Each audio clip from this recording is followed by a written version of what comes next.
পাকিস্তান অধিকৃত কাশ্মীরে সরকার বিরোধী বিক্ষোভ দমনের উপর ধারাবাহিক প্রতিবেদন প্রকাশের পর কাতার ভিত্তিক সংবাদ মাধ্যম আল জাজিরাকে দেশটিতে নিষিদ্ধ করা হয়েছে বলে অভিযোগ উঠেছে।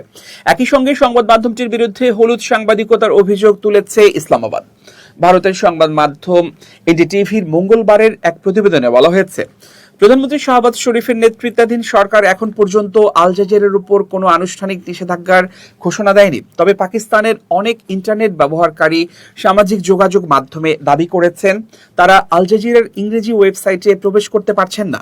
এদিকে পাকিস্তানের তথ্য ও সম্প্রচার মন্ত্রণালয় এক্সে দেয়া এক বিবৃতিতে আল জাজিরার বাছাই করা প্রতিবেদনের সমালোচনা করেছে। মন্ত্রণালয়ের দাবি, সংবাদ মাধ্যমটি আজাদ জম্মু ও কাশ্মীরের নির্বাচন ও ভোট গ্রহণ প্রক্রিয়াকে ভুলভাবে উপস্থাপন করেছে। বিবৃতিতে বলা হয়েছে, মুজফফরবাদের কয়েকটি বাছাই করা ভোট কেন্দ্র থেকে প্রকাশিত প্রতিবেদনে নির্দিষ্ট সময় এবং নির্বাচিত কয়েকজন ব্যক্তির পূর্ব নির্ধারিত বক্তব্য তুলে ধরে নির্বাচন ও ভোট গ্রহণ প্রক্রিয়াকে বিকৃতভাবে উপস্থাপনের চেষ্টা করা হয়েছে।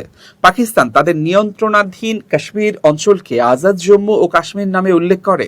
মন্ত্রণালয়ের ভাষ্য, এ ধরনের হলুদ সাংবাদিকতা নির্বাচনকে প্রশ্নবিদ্ধ করার চেষ্টা এবং মুজফফরবাদ ও আজাদ জম্মু কাশ্মীরের জনগণের রায়কে খাটো করার উদ্দেশ্যে বহন করে।